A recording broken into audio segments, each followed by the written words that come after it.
Are you excited about fusion energy? No. You don't like it? No, look, here's the thing.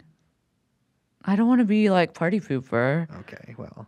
But like I said, call me in 10 years when this is commercially viable. You know what I'm saying? Yeah, I believe you have no idea how many times women have said that to me. And every time I do call them, and then they're like, I met you when I was 18. Why are you calling me at 28? I just think that the papers are gassing up, the good old boys in Bay Area or whatever that are working on this, tinkering. Mm-hmm. They're always tinkering out there. And first of all, we knew this was like less than a year away, like a year ago. So, spoiler alert, we already knew. Yeah. For people paying attention at home, we already knew. Second of all, it's not like it's going to do anything for us for like 10, 15 years. So what are they saying it's going to do? There's going to be like power and such? Yes, it's going to be power and such. We fully already have that. We do, yes. It's going to be cheaper? Cheaper, greener, cleaner, better, bigger. Sounds fake. I can't wait for crypto guys to get into it. That's the thing is, if there's unlimited free, cheap power. Yes. Which is something I made up. I don't know if that's actually correlated to what you're talking about. But won't that make Bitcoin too easy to make? Here's my thing. What if we could combine like a sort of Solar City-esque project? Love this. With fusion power, cryptocurrency, and chatbots. What if? Well, I think we've got Elon's next company. Jeffrey Epstein. Jeffrey Epstein. Jeffrey Epstein. Jeffrey Epstein. Come in. Jeffrey Epstein. That's right, ladies and gentlemen. You hear it here first. Elon Musk is gay. Hello, everyone. Hello. Welcome to Sexuality Hour. What? You're not doing the spinoff? Oh, it's the St. Louis episode. What's your name? My name? Funny you should ask. Brace Belden. I'm Liz. Of course, we are joined by producer Young Chomsky. And Liz, let me tell you, I am fresh off watching Son of a Woman. First of all, hello, everyone. Welcome to TrueAnon. Hello. Second of all, I cannot believe you've never seen that movie. And what a weird movie to watch now. Son of a Woman. I don't 2.5 hours long, Son of a Woman is. Yeah. God, and this man's sniffing them out left and right. For those of you who don't know, Al Pacino plays a character blind as a fucking bat. Guy can't see shit. In a grenade accident, which only took out your eyesight. Yeah, that never made sense to me either. He was just juggling grenades. Yeah. Anyways, he's doing that thing. You know how well, I don't want to get too crazy about it, but I'm doing it. Yeah, I see what you're doing. Yeah. So he can't see shit. Horny as the day is long. Well, yeah, it is Pacino. But I was like, Pacino, I've seen him horny before, right? Seen him horny in lots of different circumstances. But this is if they took the guy, just the scene from Heat where he's like, She got a great ass. and they made that a movie about that line. It's fucking insane. I don't think it's a very good movie. Yeah, I was shocked to learn how critically acclaimed it was. They didn't know what What was going on? They didn't have like other movies back then? I don't know. It was 92? Was that the year? 92. Imagine being some shock. It's an election year. Ass. No one knew what was going on. Yeah, but you're in the former Soviet Union, right? Shock doctrine. Your company's been taken over by gangsters. You're starving. It's cold. And you're like, but silver lining, we get American culture. And then you go and watch that, and you're like, what the fuck is... Yeah. At one point, he's explaining to this high school student, which, okay, it's cool when he does it, when I do it, okay. But he's explaining to this high school student on a first-class flight from Boston or whatever, New Hampshire to fucking New York. He's like, some women's legs are like a Greek column. Some women's legs are like a second-hand Steinway, which I gotta be about some big legs. He's like, it doesn't matter what the legs are like. If you part them in between, it's paradise. That's a crazy thing to say. You crazy? Some women's legs are like Greek That's your two options? First of all, talking about parting legs is fucking disgusting. Just nasty as Very hell. gross. And also, don't say that to a high school student. Also, Paradise? can I just say, I think that it's crazy to pay for a first class ticket ticket? from New Hampshire to New York. Well, that is a very quick flight. He wanted Also, to travel probably a in regional style. jet, and so you're not going to be getting shuttle. Yeah, you're not going to Yeah. be getting the kind of service that you would on a transatlantic or across the country. I want to sort of push back on him there too. Is a man of his age in that time period, right? In this like 50s, I think Pacino was 52 when he filmed that movie. Which for Pacino, very young. Very young. Guys like that were crazy about legs. They Well, loved gams. I will say that legs were big. Well, you had boobs and legs. That was the kind of like Yeah. 80s to 90s moment, right? Kind of like a red high heel Barbie Yeah. Budweiser moment, Yeah. as we all remember, of They course. hated asses. Yeah, they all had kind of flat asses Yeah. with those hot. Yeah. Anyway, Really crazy. now I will say I'm gonna, I don't if we'll cut this if it's saying too much. No, we keep this in. Brace, you're a leg guy. Crazy about it. I want to be clear here. I don't want to do nothing to the legs, right? Like I'm not like trying to like get in there or whatever. Like it's like because like I feel like a butt guy and a boob guy's like, oh, I want to touch the boobs, and a butt guy's like, oh, let me use that as a pillow. Leg guy, I'm just like, You just appreciate. I'm them. just like, look at that pair of legs walking by right Okay, well, here. calm down. You're Pacinoing a little bit. No, But but I think that I don't say it. here's my thing. Uh-huh. Columns, piano legs. Yeah. Are these the appropriate metaphors as a someone who enjoys? Horrible. It makes no sense, Horrible. right? Greek columns, which to me are very sturdy and also indented. Yeah, and it kind of like Indented. could be twisty. Twisties, yeah. I'm like, so Greek columns, very like, you got no knees.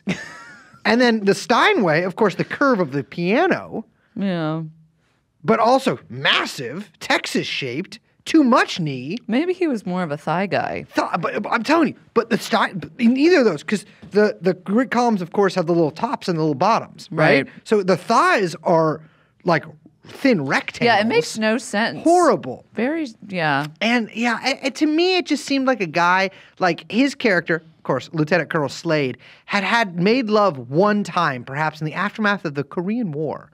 And that was the greatest night of his life. And ever since then, he was such a unlovable jerk that no other woman would, make love to him.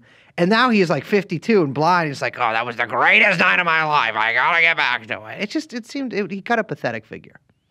I got to say, I do appreciate how much you paid attention during the movie. I did. And you know what? I got to be honest, too, to those who've seen the movie. He pays everyone so much money at the end. He pays this kid who, by the way, he's threatened with a gun. $300. Well, it was 1992. I mean, still.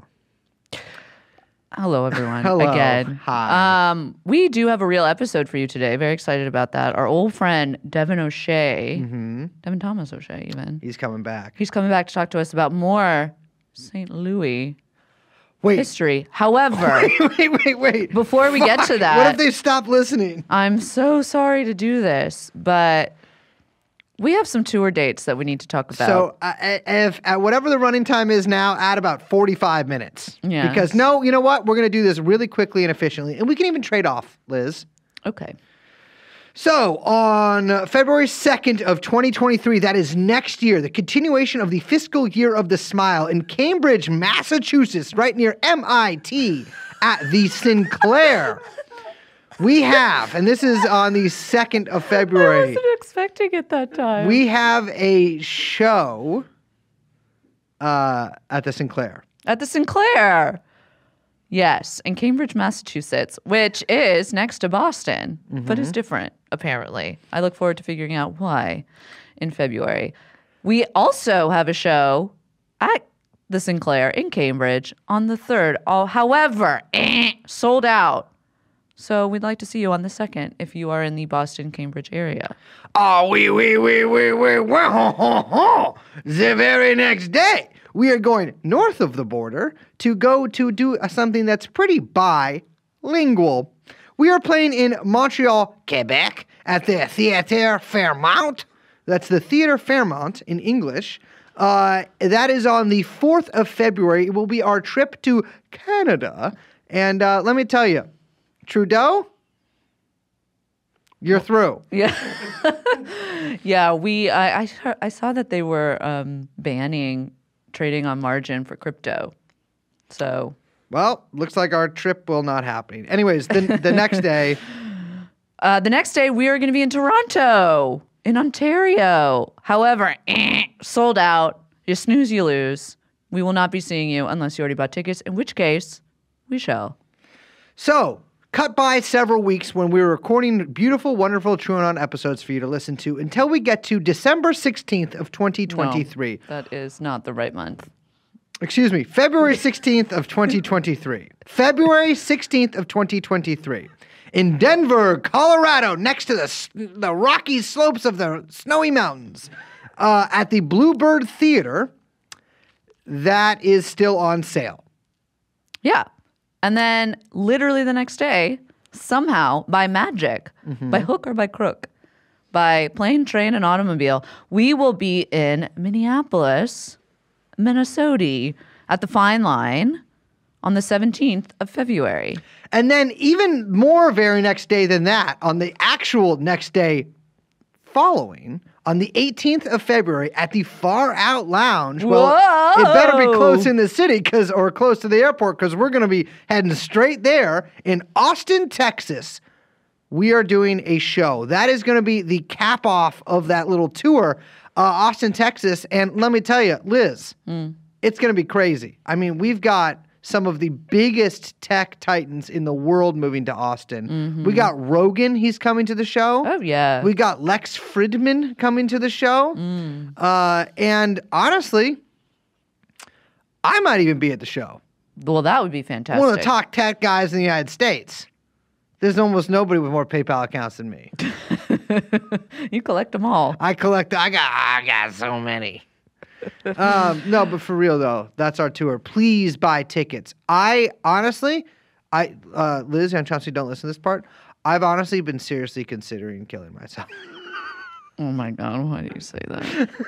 No, it's going to be a real fun time. We're going to the coldest places that we could think of for some reason. It was crazy. We were booking this tour. It was like, I think Raul, while we were getting ready for the other tour. And so we got these dates and we were just like, yeah. And now we're like, man, that seems really cold. Yeah, I don't even think I have clothes warm enough. Well, good thing we're going up north. Or moisturizer strong enough, which is actually something that I'm concerned about. Catch ourselves a little Canada Goose. My little, my poor skin barrier, my ladies know. If you have any tips for Canadian cold weather and the harsh climate and my skin and good salve options, I probably know all of them, but I would appreciate it if you hit it in the comments. I'm going full face mask. Yeah. That's it. Baklava.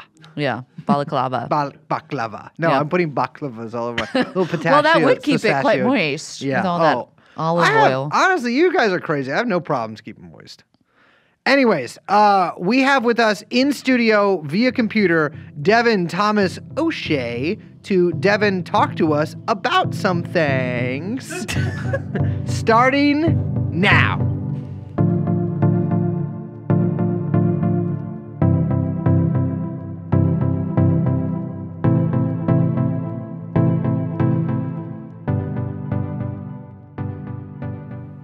Ah, 1972.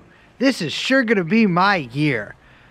Can't wait to get off this Greyhound bus here in St. Louis, an industrial city that will never see population decline. I can almost see us pulling in now. In fact, I do see us pulling in now. That great, big, beautiful arch of which McDonald's got its inspiration.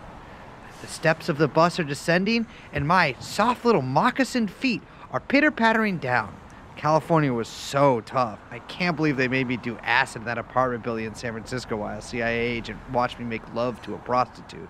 But here I am, finally, for my job at the good old factory here, which will never leave St. Louis. And I even have housing, in fact, that's the word, at the Pruitt-Igoe Housing Complex, which will never, ever be demolished. No!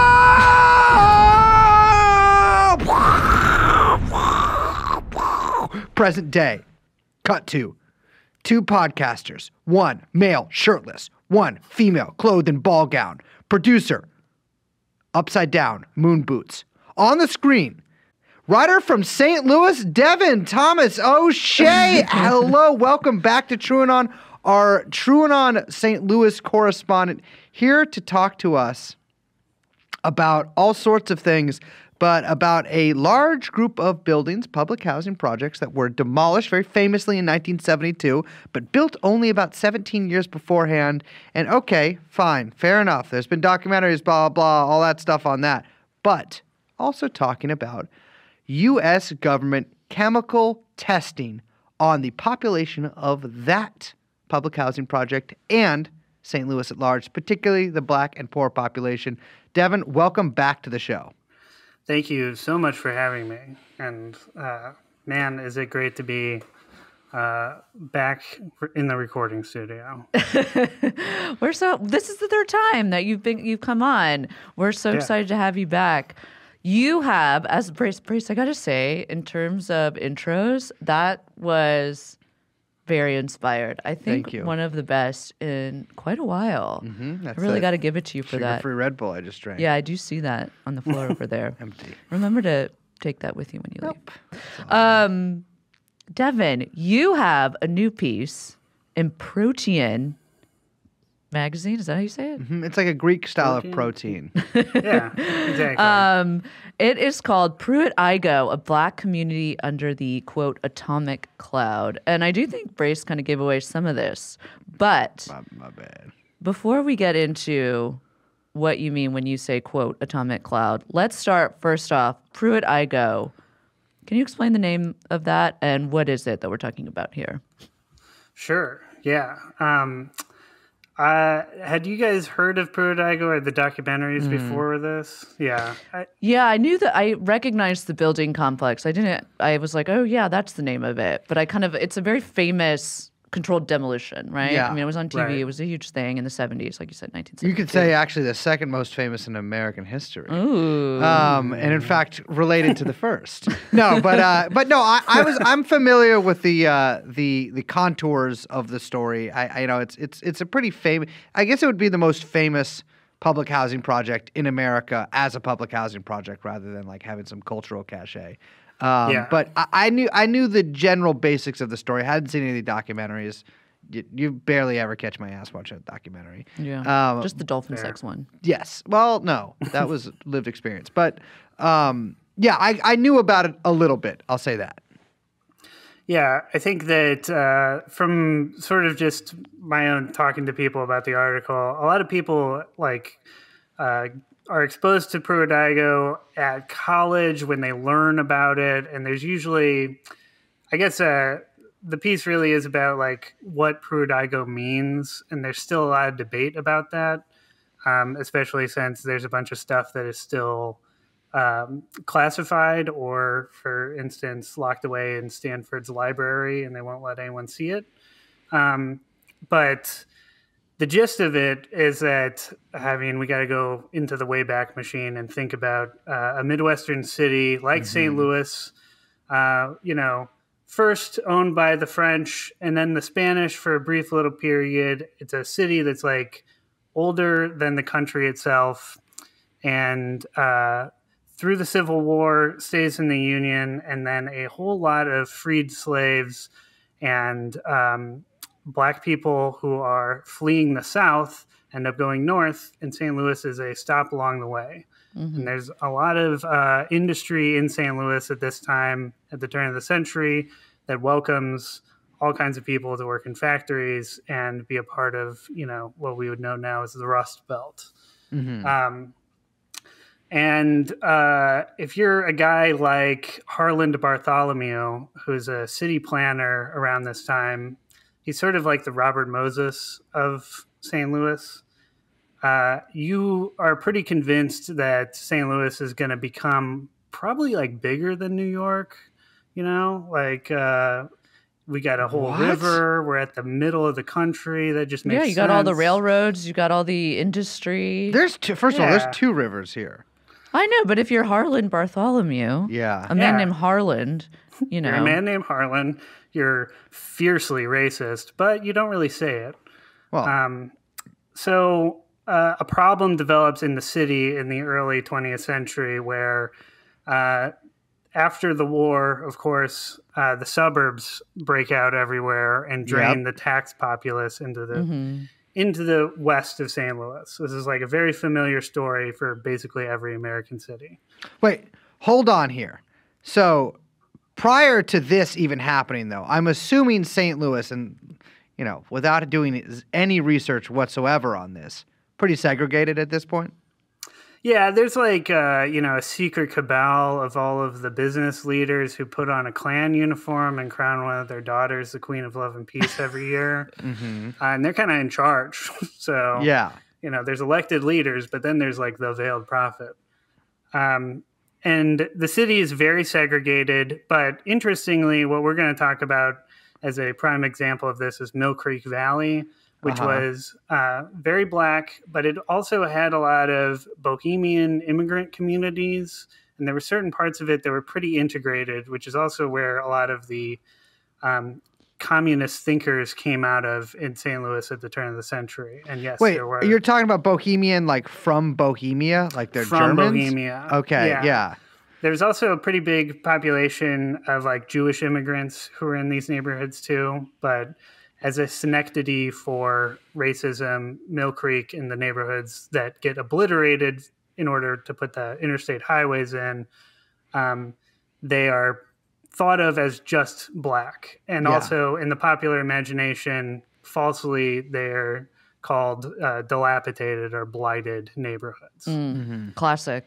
Yeah, because like if you're Harlan Bartholomew and you're looking at a big map and you got the Italians over on the hill and then you got the rich people over in Ladue and downtown and you got to draw a big interstate highway through something, the black community is like, well, I guess they're going to take this one on the chin. Yeah. So Mill Creek is systematically destroyed and a lot of black neighborhoods like it in order for the interstates to go in. And the solution to this is the Pruitt-Igoe, or part of the solution, is the Pruitt-Igoe housing complex. And so St. Louis, you can just think of as split straight down the middle, and the north half is the black side of the city, and the southern half is the white side of the city. And at the turn of the century, there is a vibrant, gigantic black community in North St. Louis. This is where, this is where all of the St. Louis black musical culture comes from. And it is basically a segregated, self-sustaining rival city in North St. Louis, in the Ville. And so sort of a little bit east of the Ville is a whole lot of sort of ash slum neighborhoods, or what Harlan Bartholomew would call them, ash slum neighborhoods. It's basically the most impoverished people in the city living in blight because the tax base has been sent west. Yeah. And so this, it's really hard to, you guys saw the pictures of Pruitt-Igoe from above. Yeah, I mean, it's massive. It's 33 buildings. Yeah. And each building is 11 stories tall. And they all look like sort of like white and tan dominoes all placed next to each other. And so a huge swath of North St. Louis is cleared, just completely leveled. And they build these gigantic high-rise public housing units, which, did you guys ever see the HBO miniseries Show Me a Hero? Absolutely I didn't. Never. I think it's heard of it. It's like Oscar Isaac, I think. Yeah, I was going to say, it was with Oscar Isaac, right? He loves an HBO miniseries. I wouldn't know. Well, so wait, you're telling me here they're right. There was this big black neighborhood basically with a bunch of, a little ethnic enclaves of these Europeans, the Jews and Bohemians or whatever in there too. And then they were like, all right, we need a fucking highway to make take this city to the next level. Well, these people can't do shit about it. We'll just destroy their neighborhood, put them up in these fucking big tower blocks. So they're doing slum clearance, basically. They did the same thing in San Francisco. They're like, you can't live here anymore. We're condemning all your buildings. We're blowing all that shit up. We're putting a fucking highway in. And now you got to live here. And like sort of the thing in Show Me a Hero, or like just public housing in the mid-century overall is like it is beneficial to society if you take public housing and sprinkle it through an urban area, Yes. Right. So you get a mixed income sort of neighborhood. But what if we said, fuck all that, let's build a gigantic series of high-rise public housing units in the blackest part of the city, far away from everything else. And that's what Pruitt-Igoe was. So immediately where they decided to zone and put the project, doomed it from the start. It doesn't make any sense to put all of the poorest people on the poor side of the city and then expect gains or flourishing to happen. Yeah.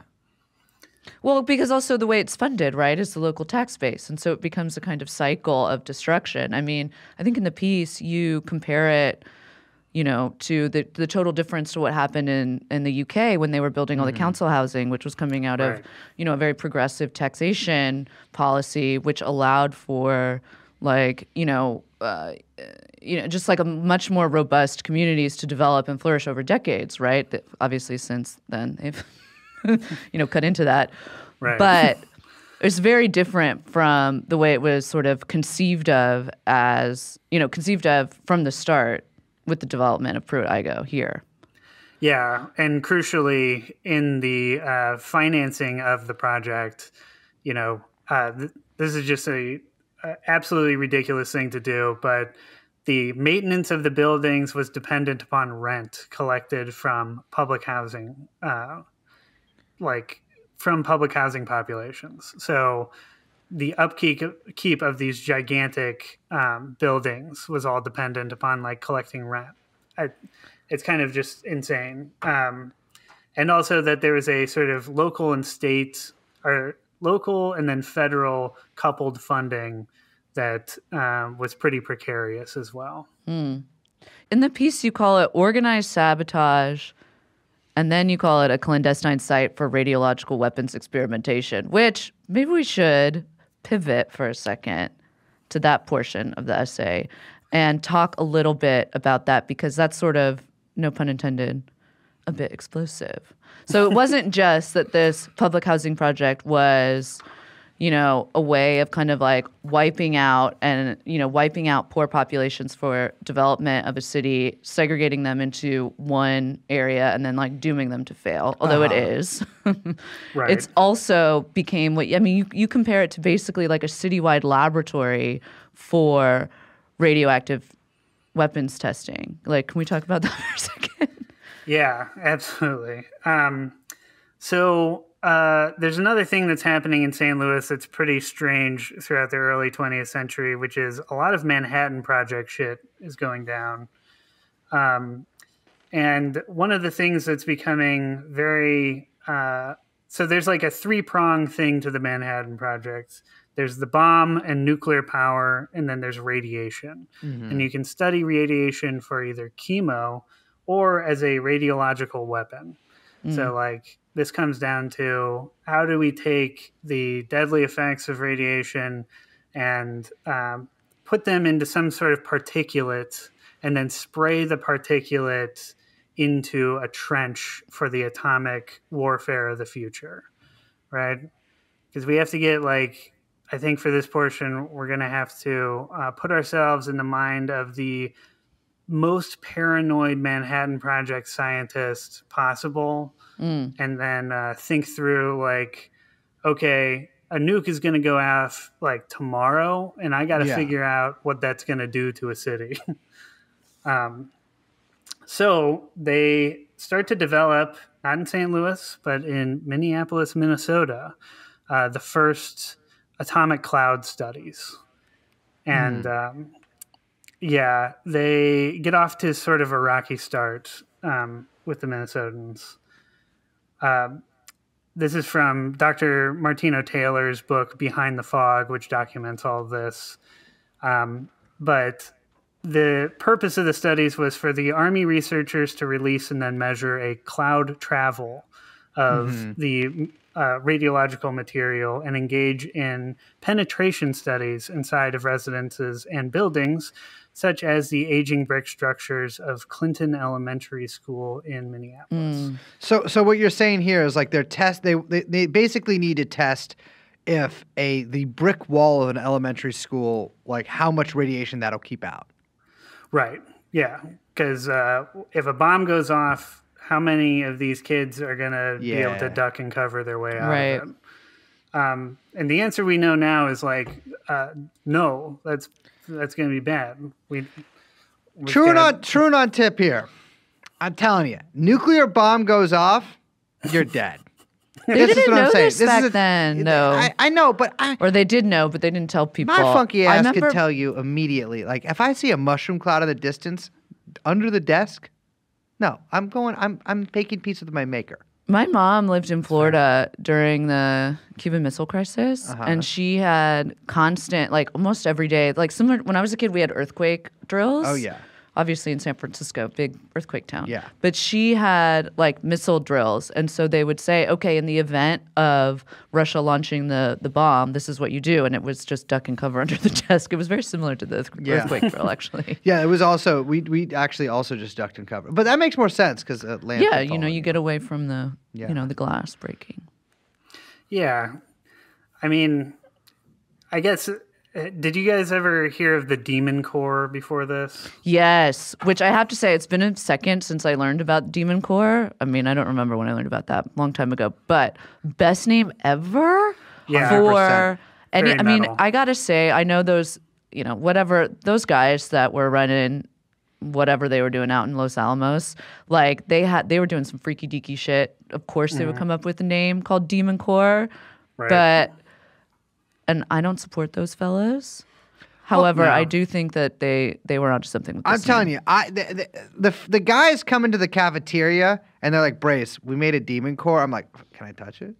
So all those guys that like touched it and shit, I don't really blame them because they're like, you got to let me touch it. I don't think we know the full story of like what happened there. There's like, a couple stories that are like, oh, he was like building around it. He was doing all this thing. I was like, I think he's just touching it. Devin, weird. hit us with the Demon Corps. Well, yeah, this might help us get into that Manhattan Project mindset, where there's a guy. I'm probably going to miss a couple of the details here, but the Demon Corps like killed a couple scientists before this guy got a hold of it, and his whole thing was like, if you have a piece of uranium, basically, and you cap it so that the whole thing is contained, that's what sets off a nuclear bomb, basically. Yeah. There's no pressure release. And so he was doing these experiments where he would sort of bare hand a cap on top of the Demon Corps that's implanted in a table.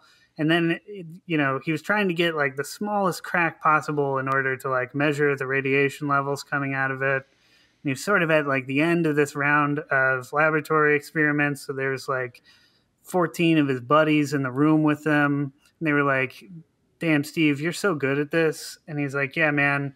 And then, of course, the cap slips and it covers the uranium and a giant blue flash erupts like out of nowhere in reality, like magic. And it blinds everybody and he has to like slap the cap off of the table. Slapping caps. He's slapping caps off the table. You're just slapping caps. And then he's like, well, that was it. I'm probably dead. And everybody ran out of the room. Yeah, he was. And he was a week later. But he made everybody come back into the room and mark.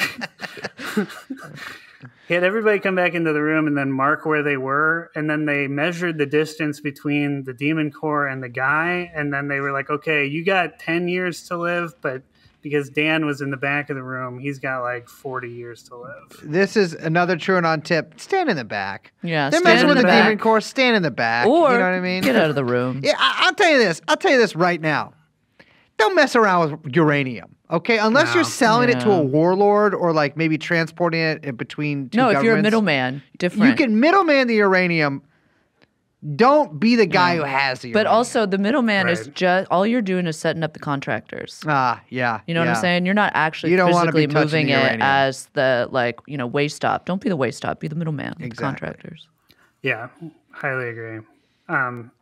So that's like a way of maybe just trying to wrap our heads around very early scientific minds at work with nuclear power. And Yeah, these people were fucking crazy. yeah, at one end they were like in awe, and you got Robert Oppenheimer saying like, I am become death.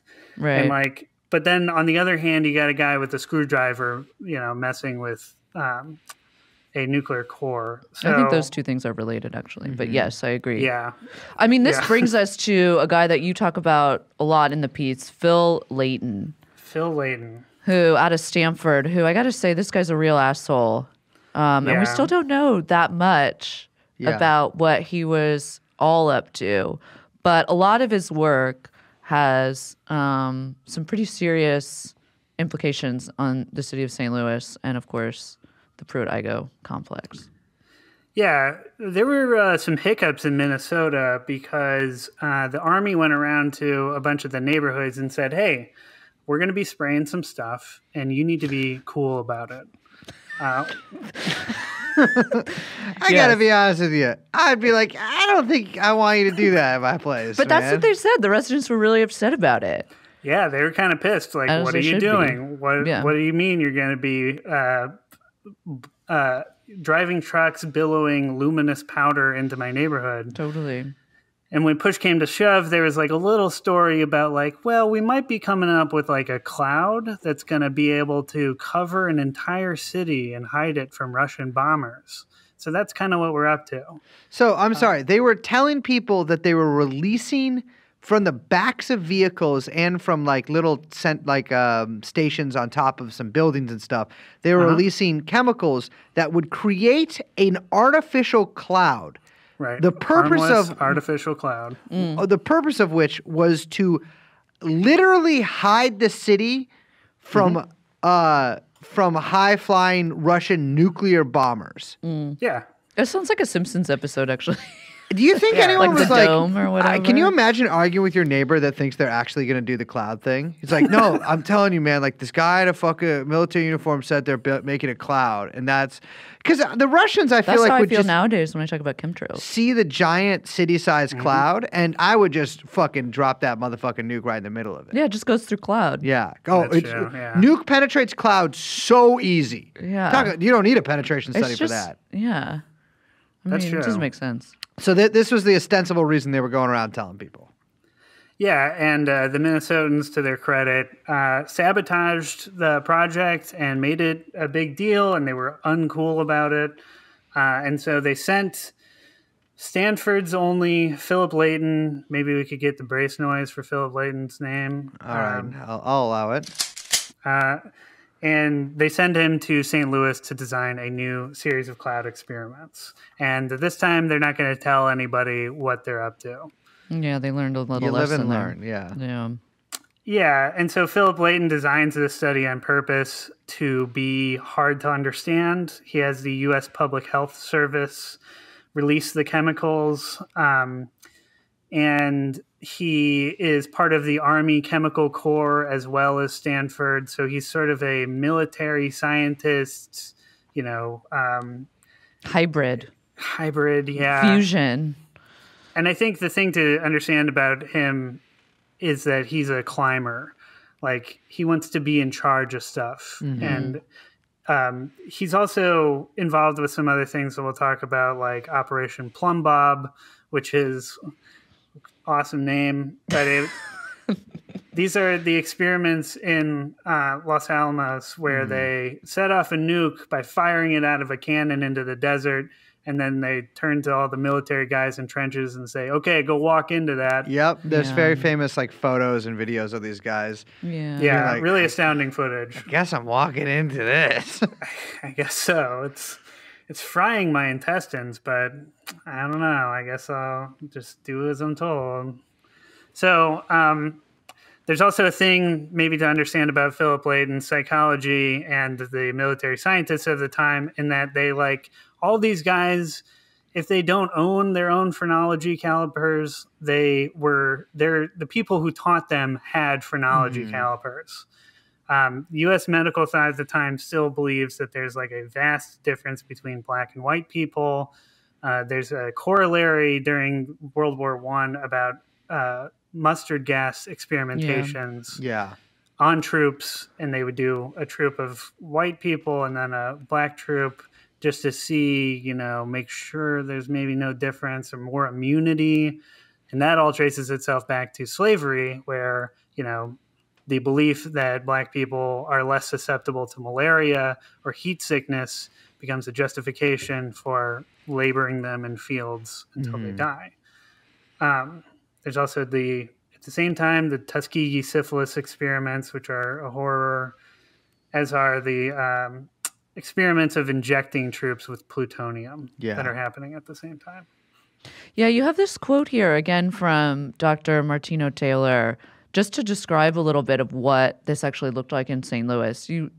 She writes, residents in some areas of St. Louis noticed unusual activity in the days and nights throughout 1953 and into 1954. Large puffs of billowy powder were sprayed into the air by strangers in passing vehicles affixed with spray devices. The luminous powder lingered in the air behind the slow-moving vehicles. Yeah. I mean, it's kind of insane to imagine now. I mean, or just like to picture, but this was obviously one of a lot of different experiments that were going on at the time. Yeah. Yeah, and it was also designed to target the poorest black neighborhoods because, as a sociologist pointed out, there's parts of the military outlines for this that explicitly say, if the people in the neighborhoods don't like what's going on, the police will be there to keep them in their place. And so we can touch on also why St. Louis is I've never heard this before, but when you think St. Louis, you're like, yeah, the Moscow of America, right? I would say maybe the Moscow, Idaho of Missouri, rather than the Moscow, Russia of Missouri. Right. There's, it's very bizarre. I've never encountered anybody saying this, but according to the U.S. Army records, the tests are planned in St. Louis because we got a large chemical manufacturing complex, including Monsanto Chemical and Mallinckrodt Chemical. Sure, famous. And then a large petroleum refinery in Illinois, the Saucony Vacuum Refinery. And then there is a large steel manufacturing complex in Granite City Steel. And they were really interested in okay, what's going to happen to the steel machinery when an atomic bomb hits this place? And they point to a Russian city called Kolpino, located in the Leningrad area on the Izora River, as a corollary to St. Louis and also Moscow, kind of. And in Kolpino, specifically, they point out that there is a large concentration of tall concrete apartment buildings comprising of densely populated urban areas. So I would just like to maybe point out here that these tests are designed in the 1960s, and 10 years previous to the designs of the test, there was not even a plan to have large apartment complexes built in St. Louis. Yeah. So you don't think that it's too wild to speculate that that's not a coincidence, basically? I think that there's some other maybe details to add too, that if you see the pictures of Pruitt-Igoe, they do look like Soviet bloc. They do. Apartments for a purpose. That's the modernist style. And to have them all in one area is very strange as a sociological thing. So yeah, I don't know. I think it's definitely an interesting thread to pull on, right? Because it seems like, I would just say that, I think it's, good to speculate and think about these things, or think about how development and the choices that developers make and city planners and all of that coincide with larger plans for city populations and larger plans in the war machine and all of that, right? It's not so much this was maybe these buildings and these populations, these buildings were planned and these populations were moved in order for these tests to happen. But that a lot of these interests end up kind of finding common cause as, development and history kind of moves forward, right? Yeah. Yeah, I'm not sure if there's ever a singular person planning any of this out, but it does seem to be a confluence of several trends. So the military experiments start up in St. Louis, and just like in Minneapolis, there are these sprayer boxes that are outfitted to light poles. They're put on the tops of the Pruitt-Igoe housing projects, which we should point out also the name Pruitt-Igoe comes from Wendell Pruitt and William Igoe. Wendell Pruitt was a Tuskegee airman, and that was supposed to represent the black side of the housing development. And William Igoe is a congressman from Missouri, and the white section was supposed to be named after him. Yeah. Except none of the white people ever moved in. So Well, there's another congressman from Missouri that I got to mention, which is Dick Gephardt, a name that I haven't heard since I was in maybe 7th grade. But the only reason we know about any of this stuff is because he basically uncovered a bunch of these papers when they were declassified under the Clinton administration. And some of what we can kind of like pull out of this, and what you've done a lot of work in trying to kind of figure out in your piece, is what exactly were the chemicals that were being sprayed on these populations, right? Because it's only listed as, in the papers that were declassified, right? It's only listed as FP2266. Right. And in those declassified papers, that is referred to as a harmless stimulant. I've heard that one before from people in this very room. No.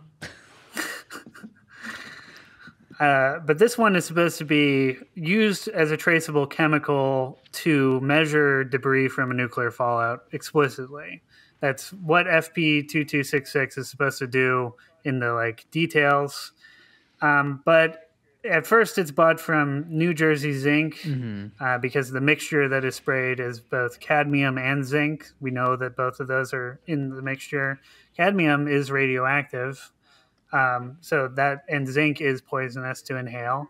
But FP2266 is later bought from U.S. Radium Corp. And, I feel like that would give you a little bit of a hint of what it might actually be. Yeah. So you're saying that the product that U.S. Radium Corp produced called Radium-266 might have something to do with FP2266. Well, listen, I'm no lawyer, but, inferences can be made, I feel like, here. That's true. So, yeah, I mean, that's the thing here is U.S. Radium Corp makes a product called Radium-266, and there is a unidentified substance called FP2266 that is being used in these studies that is being purchased from U.S. Radium Corp. Yes. And Philip Layton, in his notes about the atomic studies, specifically says, hey, guys, you got to be really careful with this one thing that we're buying. They had very detailed sanitation protocols around the sprayer mixture and FP2266. And he explicitly said that the point of the sprayer mixture is to get the material to be small enough in microns, 0.75 microns, which is small enough to be deposited deep inside a lung. So this is some real evil shit because it's designed to go into a lung. That's why he wanted the mixture to be small enough. And Layton knew that cadmium and zinc are poisonous to the human system. We had known that since the 1800s. And, he explicitly says 2266 is labeled with a poison warning for a reason. And Martino Taylor also points out that the FP part of that could refer to fluorescent particle, which some studies say oh yeah, that'll help it be visible, but it could also be fallout particle, which is what a lot of the Manhattan Project stuff uses that abbreviation for fallout particle. So that's pretty cool. So there's U.S. Army vehicles and contractors being paid by the U.S. Army who are setting up spray boxes, spray cars, spray whatever, a bunch of spraying devices all around the Pruitt-Igoe housing complex, which is a giant series of rather poorly constructed towers housing tens of thousands of poor black residents. Yeah. I actually think that the towers were pretty well constructed for what they were. Okay.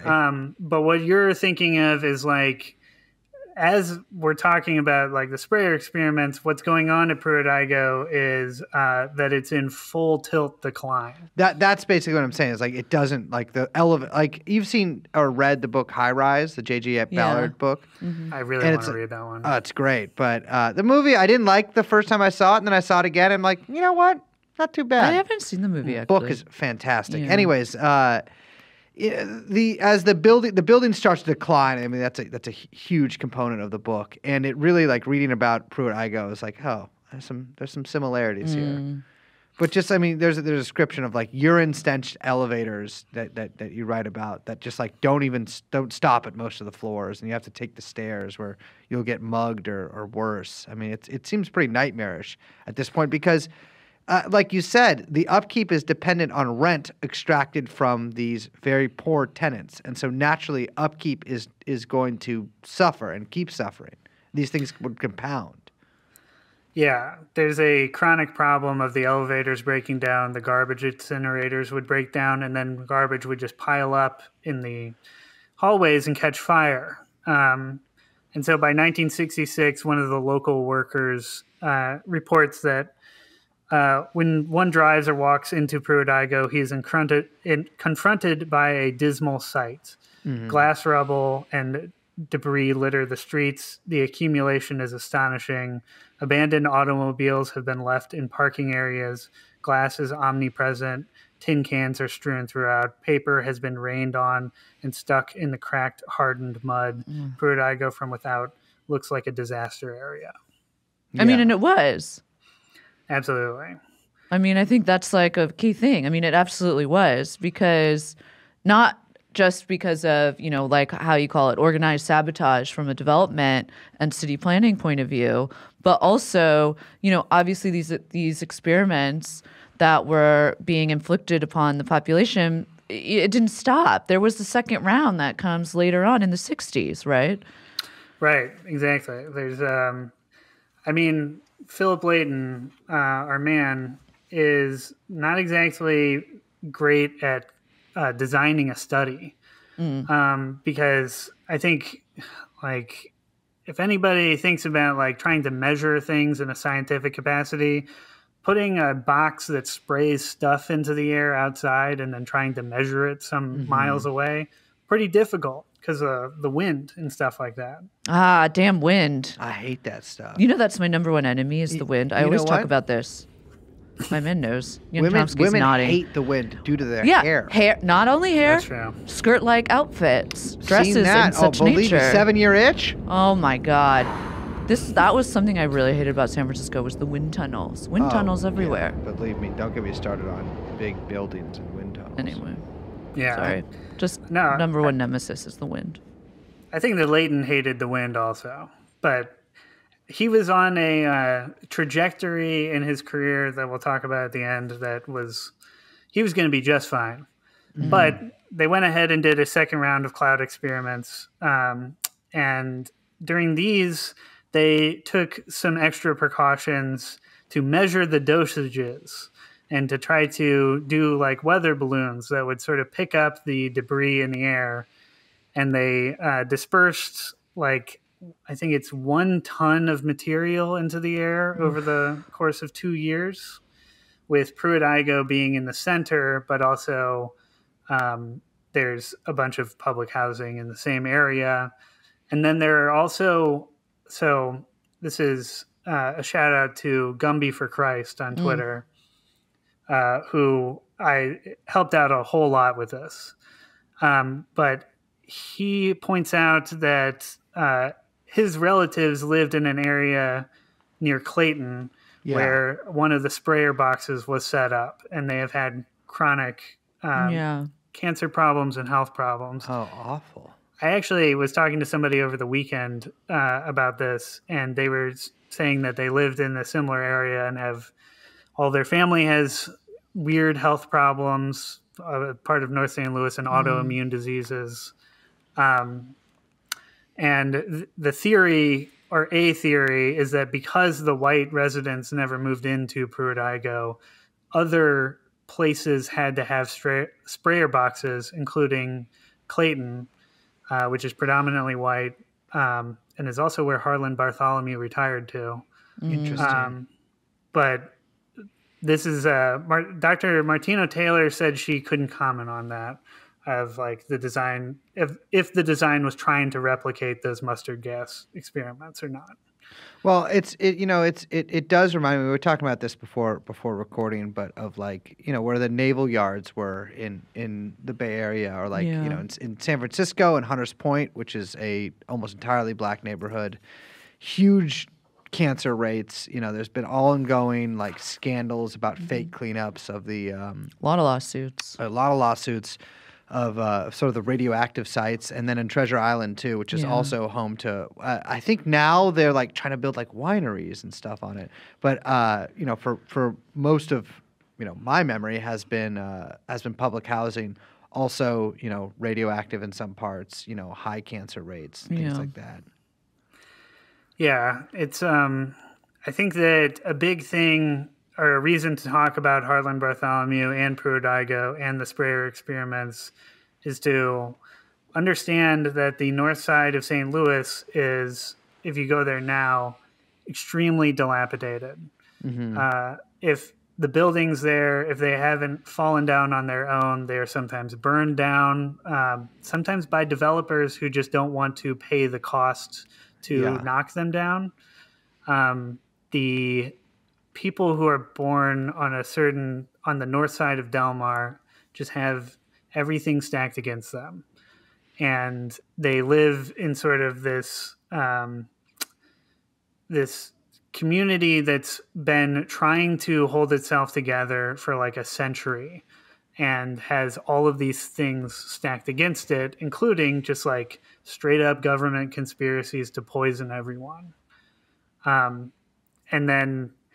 And so this is also my like biggest sticking point about Pruitt-Igoe, is that the most famous part of it is the demolition in 1972, which comes after, we should note, a really incredible rent strike that breaks out in 1969 because of the insane conditions inside Pruitt-Igoe, but it comes too late. And in 1972, the Housing Authority demolishes the first 3 buildings on national television.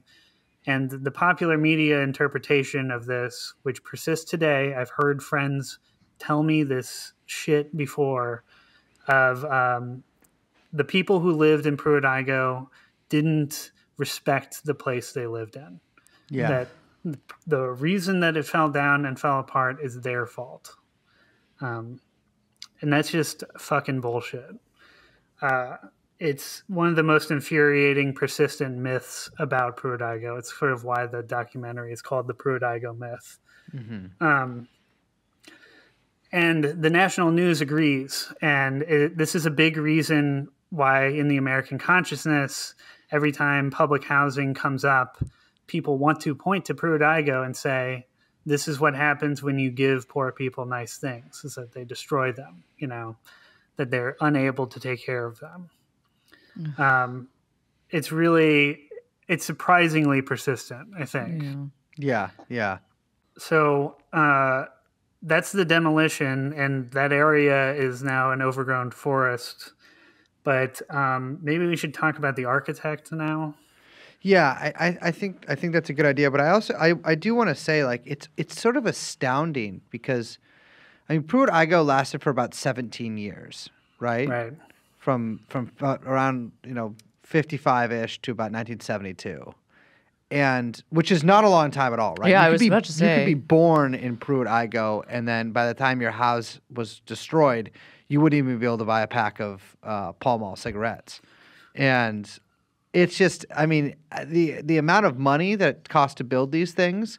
I mean, I think you note in the notes here that it almost about the equivalent of about $500 million today. Right. I mean, it's truly extraordinary, and then just like absolutely destroyed. Yeah. Well, Leveled. yeah. I mean, it's like it didn't have any use anymore, right? I mean, that's like what I think is so infuriating. Like you say, I mean, it's like, you know, this. I mean, I just keep going back to that quote from you: organized sabotage in a clandestine site. Like it outlived its usefulness, whether it was for the purposes of like wrangling and managing poor residents, or like corralling black population into one area away from developer interests, or it was for like insane radiological weapons experiments, right? It had no, and so what was the only choice was to demolish it and tear it all down and make a big show of it on national television. Again, so many beautiful interests intersecting right at one point, right? Yeah, I mean, it's hard to understate how, like, in the local media, in the last years before the demolitions, Pruitt-Igoe is a persistent metaphor of just like, it's so bad up there that the police won't even enter the buildings. Right. That the towers actually made for very good, like, drug trafficking places, because you could stand a guy on the roof and you could see a cop car coming from like 4 blocks away. And so it became like a literal monster in the local public imagination. Yeah. It wasn't blown up with a nuclear bomb, but there's something to be said about it all kind of coming full circle there, right? Yeah, if you watch the demolition footage, I mean, it is a giant ash cloud that erupts out of the bottom of the building and engulfs the whole thing, which is kind of strange, or has a lot of similarities with the sprayer experiments, and then some of the other stuff that Minoru Yamazaki designed. So Minoru Yamasaki was the architect of the Pruitt-Igoe buildings, and actually a fairly very famous architect in his own right. But I believe he is most known for designing the World Trade Center, the Twin Towers, beacons of democracy. As he called it. Exactly. And as I'll call it as well. And I got to be honest with you, the guy has not had an extraordinary amount of luck in keeping his building standing. No, of the 7 biggest projects, 3 of them have exploded. I think if you're an architect, that's like the last thing you want on your CV. You don't want your guys blown up like that. Like, oops. Yeah, I mean, it's kind of insulting, Unless that's what he was intending. I mean, as it was pointed out by Boltzmann Booty on Twitter, from a Slate article, Yamazaki was a favorite designer of the bin Laden family's patrons, the Saudi royal family, and a leading practitioner of an architectural style that merged modernism with Islamic influences. I'm always saying that about the World Trade Center, that it merged, it merged modernism with Islamic influences. Frankly, to me, Pruitt-Igoe is in both life and death. Actually. Some of my favorite things in the world are what I like to call East meets West, right? Sure. And Fusion. to me, fusion, absolutely. I mean, I've been called the godfather of fusion in my own time, but Pruitt-Igoe to me, I mean, it's honestly, it's Mecca meets Manhattan. Wow. Wow, that's nice. I don't know what that quote means. I'm no architecture guy. Hell, I don't really like buildings that much. But I don't really see that in several in the buildings that I've seen from the guy. Yeah, especially when we're talking about Pruitt-Igoe and then the thing next, which is the Military Personnel Record Center in St. Louis. It seems like he's more of a modernist. I looked into that, and the Islamic influences are like arches at the doorways and sort of flourishes around some of the spare edges of the design. I'm not sure. Well, you mentioned the Military Personnel Records Center. That's another building of his that does not exist anymore. So the other building in St. Louis that Yamazaki designed was Lambert Airport, made famous by Up in the Air, the 2011 rom-com with George Clooney, but also the U.S. military's Personnel Records Center in St. Louis, which 1 year after the Pruitt-Igoe Towers began being demolished, burst into flames and burned for 22 hours, smoldering for 2 days and destroying about 16 million to 18 million official military personnel records. Good God. Well, that's unfortunate. Yeah, that's a bummer. How did that happen? Well, there's some debate about whether or not the fire was electrical or maybe there were just a lot of people smoking a lot of cigarettes in the 6th floor. Those damn Pall Malls. Yeah, room. but that's where the fire broke out on the 6th floor. And as Dr. Martino Taylor notes, Yamasaki insisted that the 6th floor have modern sprinkler systems, and the Department of Defense weirdly pushed back against that. So then a fire broke out, and 80% of the losses were from Army personnel discharged between 1912 and 1960, which is basically both World Wars and Korea. Yeah, not a big time for U.S. military history. Yeah. Not a lot going on. Yeah. And there was something on the 6th floor called the 6th floor vault, which contained the Navy file for the Greek Prime Minister Andreas Papandreou. Is that how you say that? I think it's Papandreou. Papandreou. As well as Hitler's nephew. William Patrick Hitler's military records were destroyed. Not only Hitler's nephew, but U.S. Army veteran and Life magazine op-ed writer. Interesting. Yeah, very William strange. Hitler. I got to tell you, playing stickball with Willie Hitler back in St. Louis, fucking 41, before we even knew what would happen. I mean, just some of those are some of the best years of my life. Absolutely. Just comradely on the field, having a good time. My first kiss was William Hitler, actually at the barracks. It was. I mean, the man can French. Good God. Yeah. But unfortunately, now records of the incident gone. Totally gone. But yeah, I mean that's pretty extraordinary. All of the millions of military records lost in this giant fire on a 6th floor of a building where the DoD insisted there was no sprinklers put in. Yeah, designed by the same guy as the Pruitt-Igoe complex and the World Trade Center. Very interesting. Very strange. There's one last thing we should mention before we kind of wrap this up, which is, you mentioned it in your piece, and I just as a kind of like little piece of history for some people out there that might not know about it, is the baby tooth survey, which gave us some insight, a little bit more insight into the ramifications of some of the radiological cloud experiments that were going on, in St. Louis and in other places in the 50s and 60s. Yeah, so this came up in sort of the papers like 10 years ago where, we can all imagine ourselves. We're out at the Bush Nature Reserve. It's late at night, and we are breaking into the Tyson Research Center, which is a former DoD ammunitions bunker that is now owned by Washington University, who have a lot of buildings named after veiled prophets. But it's an environmental research station now in a storage area. And we go down the steps, and it's very spooky down there. And then we open a filing cabinet, and there's 300,000 baby teeth. I'm sorry, what? Just right there. Sorry, wait, hold on. Sorry, 3,000. 300,000. Excuse me, 300,000 Wait, baby how much teeth. It's a couple baby teeth. space? I know, but how much space do you think that would take up?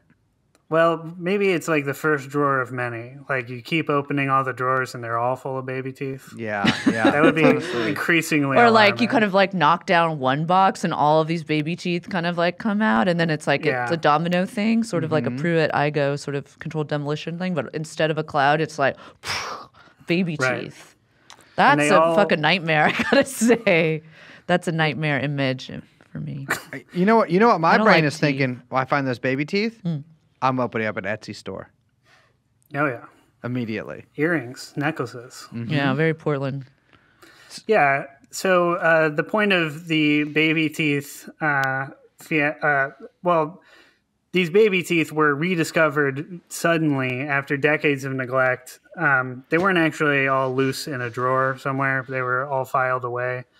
But in the middle of the sprayer experiments, there was a secondary, unrelated study sort of done by the Rand Corporation, but executed by a local entity in St. Louis, which was the Baby Tooth Survey. And a bunch of scientists from Washington University asked everybody in the St. Louis region, all the mothers, to send us your baby teeth. You know, don't worry Tooth about Fairy's it. so mad. Tooth Fairy's like, God damn it. Exactly. And instead of $1, they gave you like a little pin that said, "I gave my tooth to science." Well, that's actually where the Tooth Fairy takes your teeth. Yeah, Tooth is to Fairy the- actually to the- works for to the Rand Corp. Corporation. Yeah. right. That's true. That's what I'm going to tell my kids. And the purpose of this was there was a story, or the scientists said, okay, there's a problem. We did all those atmospheric detonations in Nevada, and all of that debris drifted into the mainlands, and it was eaten by cows, and those cows made milk, and then these stupid children drank the milk, and that milk might be full of strontium-90, which behaves like calcium in the body and forms in the tooth. So it goes into the teeth and the bones, probably. Yeah, But you're not going to ask for baby bones. I guess that would be pretty scary. No, that was a separate part of Project Sunshine that Yeah, did look for totally. and stole a lot of Yeah. bones and other stuff. So that's the cover story, is that it was atmospheric detonations, but there was also, like we just talked about, a ton of cadmium, zinc, and FP2266 being sprayed into the air. And what do you know? The scientists were like, these baby teeth are packed with atomic metals. And John F. Kennedy said, okay, no more atmospheric testing. Now that we have the data, we know that it's poisoning the youth of America. We're not going to do that anymore. And everyone says, see, the baby teeth was a good idea.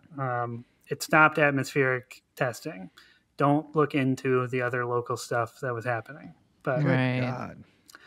so, kind of a strange amount of atomic stuff happening in St. Louis over the last century.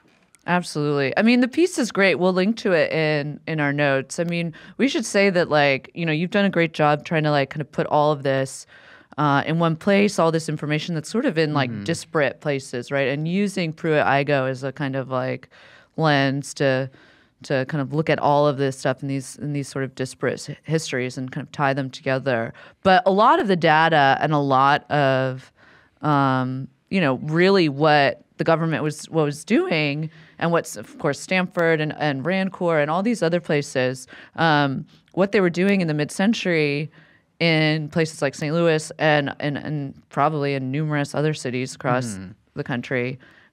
We don't know about most of it. I mean, Yeah. either the records have been destroyed or they're not declassified, or in the case of, you know, the Stanford stuff, I mean, it's just locked away. Stanford refuses to open up the archives to let people take a look at what was going on here.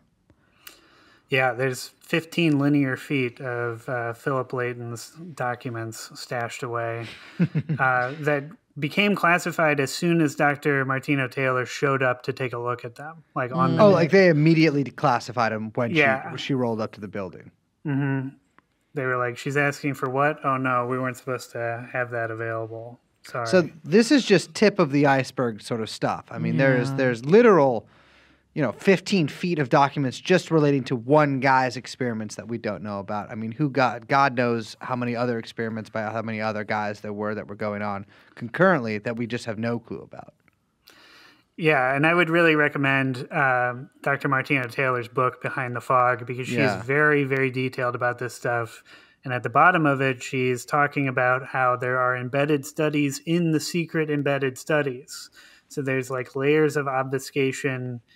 So there's no seal or basement to it. It just kind of keeps going and going. Good God. Well, the piece is fantastic, Devin. I mean, you. we'll, like I said, and I'll say it again. We'll link to it in the notes. Everyone should read it. And I'm gonna check out that book because I think it sounds fascinating. This is something that I don't know enough about. But third time, I would say it's a charm, but the other 2 times have been a charm as well. We got to thank you again so much for coming on. That's It's what they always call such a St. Louis, pleasure. Charm City. They don't That's- call it that. That's They do call it that. Charm City. they? Yeah, there they do. Oh, well, that's nice. Wait, do they actually? I was kind of guessing that, but it rung a bell. It is Charm City, right? Yeah, it was named after the Native Americans who were very charming. Yes. There you go. Yeah, thank you so much for having me on. Always a pleasure. There's only so many places like Protein Magazine that will pick up stuff like this, and then there's only so many amazing shows like TrueAnon to come on and talk about it with. Well, we will have you on anytime. Always a pleasure. I hope not, because he's always telling us about some horrible thing in St. Louis. I hope this is it, Yeah. Devin. I hope you never write anything ever again. And God help us if you ever move.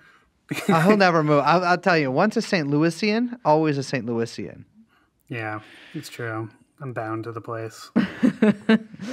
All right. In the words of the great mayor of St. Louis, Adolf William Hitler, thank you so much, Devin. Thank you.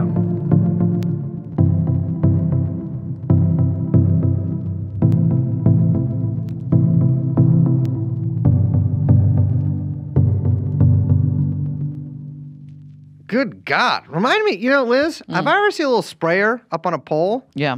I'm taking that thing. You know what? Actually, I'm going to fill it with fucking weed. Imagine how crazy that would be. If Yeah, they you did climb these- up there. You're like, oh, they're doing it again. Hold on. Climb up there. What's that? What That's are you doing? me pouring my weed pen in. I crack my weed pen in half and I pour it in. And everyone would faint. Everyone would faint. And then I'd be walking the streets all alone. Ooh, what's in your pocket? What do you have on your phone? That's what you would do if everyone fainted. What's You would in just your pocket? pickpocket everyone? I wouldn't. Okay. Okay, I 28 would days just later be like, situation, what's in the everyone's out pocket? on the, and you're just rifling through? What's in there? Why do you gotta know? What does that Oh yeah, I mean? gotta loot them. I gotta loot. Yeah, they could have rare items. No, I just want to see what's going on in there. You go in my pockets, Liz, you'll be fucking appalled at what you find. Oh, I know. It's like no, you don't know. it's like 18 different vapes, One jewel. bunch of jewel pods. Okay, there Tic are- Tacs for some reason. Loose. You got loose. You just ride them loose. I got them loose in there. Ugh. Papers. Somehow you've got like precious I documents. got docs in here. Yeah, I Yeah, carry you're my like a papers with me. human Mary Poppins. I got lots She of is shit a in human. here. However, you're like the human Mary Poppins. I feel like bag. she was a witch. You know what I'm saying? Yeah, That's that's not at all. subhuman. What Mary Poppins was not a witch? Yeah, she was. How'd you do magic then? No, She not do magic? Oh my God. I love you. I'm Liz. My name is Brace. We're joined by producer Young Chomsky, and the podcast, I can't even say it. It's TrueAnon. We'll see you next time. Bye bye.